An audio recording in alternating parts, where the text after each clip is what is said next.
AIDS ও মাদকের বিরুদ্ধে সচেতনতা তৈরি করতে এখন থেকে ত্রিপুরার প্রায় ১২০০ স্কুলে ছাত্রছাত্রীদের নিয়মিত ক্লাস করানো হবে। কড়া বার্তা ত্রিপুরার মুখ্যমন্ত্রী ডক্টর মানিক সাহার।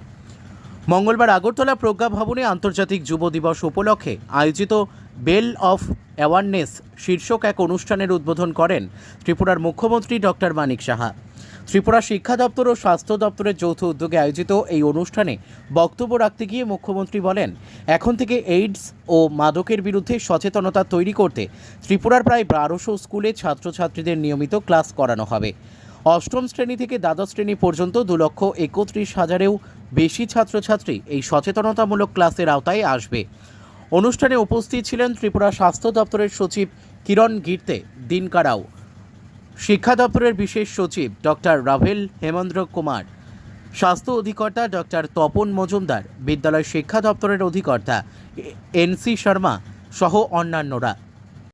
আমি বিরোধিয়াতে আমি সব জায়গায় কথাটা বলি যে সেটা তো একটা গেল কিভাবে এইডস বা অন্যান্য ইনফেকশন হয় শরীরে, সেটা তো গেল, সেটা সিফিলিস এবং গনোরিয়া এবং ইত্যাদি। কিন্তু আমি বিরোধিয়াতে একটা ওখানে একটা মাঠ, এখানে আমাদের যে synthetic turf football ground opening করতে গিয়েছিলাম। সেখানে হাফ টাইমে খেলার মাঝখানে একটা ছেলেকে সেখানে এইডস কন্ট্রোল সোসাইটির তরফ থেকে আজকে যেরকম এখানে অবতারণা করেছে সেখানেও করেছে। তার কথাগুলো আমার এখনো মনে আছে। That time he was telling that I was a very good sportsman. He also had taken drugs for last 6 years or 5 years. সে বলছে আমি এর থেকে মুক্তি লাভ করেছি এবং I was a very good student, I was a very good sportsman। এবং কিন্তু তারপরেও আমার মনে হতো যে আমি সব জায়গার মধ্যে এটা আমার আমিত্ব ভাবের যে বিষয়, যে আমি সেন্টার অফ অ্যাট্রাকশনের বিষয়, তার জন্য সে প্রথমে শুরু করে এই ড্রাগস দেওয়া। এবং সে ড্রাগস নিলে, যেটা আমি বললাম, ইথোরিয়া আসে যখন তখন যেটা বলা, এবং যখন এইসব কথা বা কার্যক্রম করে অনেক মানুষ অবাক হয়ে তার দিকে তাকায় এবং তাতে করে যা খুশি যা না বলার সেটাও বলে ফেলে। এই করতে করতে সে ওই মানে এডিকশনে চলে গেছে। সেটা যখন সে বুঝতে পারলো যে আমি ভুল পথে চলছি, সে ছাড়ার পরে সেখানেও তার বক্তব্য সেখানে রেখেছে যে সেন্টার অফ অ্যাট্রাকশনের সময় অনেক সময় অ্যাবনর্মালিটি, যেটা আমি বললাম, অ্যাবনর্মালিটির দিকে অনেক সময় মানুষ যায়। তার থেকে আমি আমার যারা ছাত্রছাত্রী আছে এখানে, অনলাইনেও আছে, যারা এখানে যারা উপস্থিত আছেন, আমি একটা কথাই বলবো যে এই ধরনের উচ্ছৃঙ্খল জীবনযাপন যেটা সমস্যা আমাদের সবসময় খারাপের দিকে যায়, এর থেকে আমাদের সচেতন থাকতে হবে। আরো নিজের মানে জ্ঞানের মাধ্যমে, কিন্তু অজ্ঞান থাকলে কিন্তু উশৃঙ্খলতা হয়, জ্ঞানের মাধ্যমে শৃঙ্খলতা আসে। তো এর জন্য আমরা আরো বেশি জানি, পড়ি এবং আরেকজনকে বলি, এবং এই যে ওয়ার্ড অফ মাউথ হবে, সেটাই হবে প্রকৃত যে আজকে অ্যাওয়ারনেস প্রোগ্রাম, সেটা সবচেয়ে বেশি হবে। সবাইকে আজকে আমি উপস্থিত থাকার জন্য আমি হার্দিক অভিনন্দন, শুভেচ্ছা জানিয়ে আমার কথা। ছেলে মেয়েরা কোথায় কোন সময় কোথায় যাচ্ছে, ঠিক আছে, তাদের যেহেতু স্বাধীনতা আছে, এর অর্থ এই না, একটু নজরদারি রাখা খুব প্রয়োজন। একটা টাইম আসবে যখন নজরদারির পরে, যখন অনেকটা যে পজিশন, যে ডাটা এখন আমাদের কাছে এসছেন, এখানে আমার পূর্ববর্তী বক্তা বলেছেন কত পার্সেন্টেজ বেড়ে গেছে আজকে নর্থ ইস্টার্ন বা ত্রিপুরাতে, সেই পার্সেন্টেজ যখন ডাউন হবে তখন আর এই নজরদারির বিষয় হবে না। একটা স্থিতিশীল অবস্থায় যদি আমরা ফিরে আনতে পারি, তাহলে কিন্তু আমার মনে হয় যে আমরা এই যেটা বলছি যে ড্রাগ মুক্ত ত্রিপুরা, সেটা খুবই সম্ভব। মাননীয় প্রধানমন্ত্রীজি বারবার বলছেন মানে নেশামুক্ত ভারত, এবং আমাদের হোম মিনিস্টার সাহেব বারবার বলছেন যে নেশামুক্ত ভারত। তো আমরাও নেশামুক্ত স্টেট এবং নেশামুক্ত ত্রিপুরা আমরা সেই ঘোষণা করেছি। আমরা জিরো টলারেন্স নীতি আমরা সেটাকে গ্রহণ করেছি। আমরা জানি এর সাথে অনেক ধরনের ব্যক্তি এর মধ্যে যুক্ত আছে।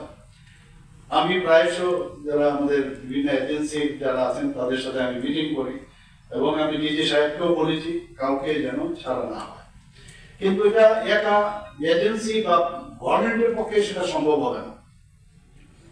কোথায় বিক্রি হচ্ছে প্রচুর, এভরিডে আপনারা নিশ্চয়ই দেখেন যে কত ড্রাগস মানে সে তাদেরকে ধরছে, এবং ডিস্ট্রাকশন পার্সেন্টেজের কথা যদি বলি অনেক বেড়ে গেছে, আগের থেকে অনেক বেশি। এবছর আমরা যেটা দেখলাম 2023-24 প্রায় সেখানে প্রায় 103%-এর উপর বেড়েছে, ডিস্ট্রাকশনের দিক দিয়েও প্রায় 130%-এর উপরে বেড়েছে। এগুলো তো হবে হবে, কিন্তু আমি যদি না গ্রহণ করি বা আমরা যদি এমন একটা পরিবেশ তৈরি করতে পারি যেখানে এর যে ড্রাগস দিলে কি অবস্থা হতে পারে, কি সমস্যা হতে পারে, সেই বিষয়গুলো আজকে এই যে অ্যাওয়ারনেস প্রোগ্রাম, বিশেষ করে এইচআইভি, আমরা জানি যে এইচআইভি একবার যদি শরীরে প্রবেশ করে বিভিন্ন মোড অফ রুট আছে, আমরা সবাই জানি, সেইগুলোর বিষয়ে আলোচনা করে, বিশেষ করে যারা অলরেডি আক্রান্ত আছে তাদেরকে কি করা উচিত বা আক্রান্তর আগে কি করা উচিত। যেমন আমার পূর্ববর্তী বক্তা এখানে সেক্রেটারি মহোদয় বলেছেন যে যেমন সেফ সেক্স, সেটা প্রপারলি যাতে সাবধানের সাথে সেটা করা হয়, সেই বিষয়গুলো কিন্তু আজকে এগুলো নিয়ে আলোচনা করা। ইভেন যারা গার্জিয়ানরা আছেন ঘরের ভিতরে বাড়িতেও এই বিষয়ে আলোচনা করা উচিত, স্টুডেন্টসদের মধ্যেও টিচাররাও কিন্তু এই বিষয়ে আলোচনা করা উচিত। ত্রিপুরা থেকে বিক্রম কর্মকারের report, crime press, Bengal news. তোমার আমার সকলেরই একটাই পছন্দ, মাদার্স চয়েস। ঘরে সুগন্ধি ভাত, প্রতিদিনের রান্নায় নিখুঁত স্বাদ, চাই উন্নত মানের চাল। তাহলে আর দেরি কেন? আজই যোগাযোগ করুন ধনরাজ অ্যাগ্রো ইন্ডাস্ট্রিজ প্রাইভেট লিমিটেডে। আমরা আনি আপনার টেবিলে খাঁটি ও মানসম্মত চাল মাদার্স চয়েস নামে। একবার ব্যবহার করুন, আর ফিরে তাকাতে হবে না। বিশ্বাসী গোড়া, গুণগত মানে সেরা। মাদার্স চয়েস, মা যেমন চান চাল তেমনই। যোগাযোগের জন্য এখনই কল করুন 8509752023 এই নম্বরে। মাদার্স চয়েস শুধুই সেরা নয়, সবার প্রথম পছন্দ। চালমানি পূজা গোল্ড, মিনিকেট, রত্না, স্বর্ণ 10-10 আর দুধের স্বরের বিশুদ্ধতা একবার খেলেই বুঝবেন আসল স্বাদ। MS তারা শঙ্করী অ্যাগ্রো প্রোডাক্ট, বিশ্বাস আর গুণমানের নাম। যোগাযোগ করুন 7001192179 আমাদের ঠিকানা বাজে কুমারপুর, মাধবদেহি, পূর্ব বর্ধমান 713427। পূজা গোল্ড, প্রতিদিনের পাতে সোনার স্বাদ। এখন সোনার গয়নায় বিশ্বস্ত নাম NPS জুয়েলারি। আধুনিক ডিজাইন, খাঁটি সোনা আর সঠিক দাম সব একসাথে পাবেন এখানে। বিয়ে হোক, উপহার হোক অথবা নিজেকে উপহার, NPS জুয়েলারি সব সময় আপনার পাশে। আসুন কালীতলা বাজার, শ্রীপুর, বদনগঞ্জ রোড, কামারপুকুর, হুগলি। বিস্তারিত জানতে ফোন করুন 6296152576 এই নম্বরে। NPS জুয়েলারি, বিশ্বাসী আমাদের পরিচয়।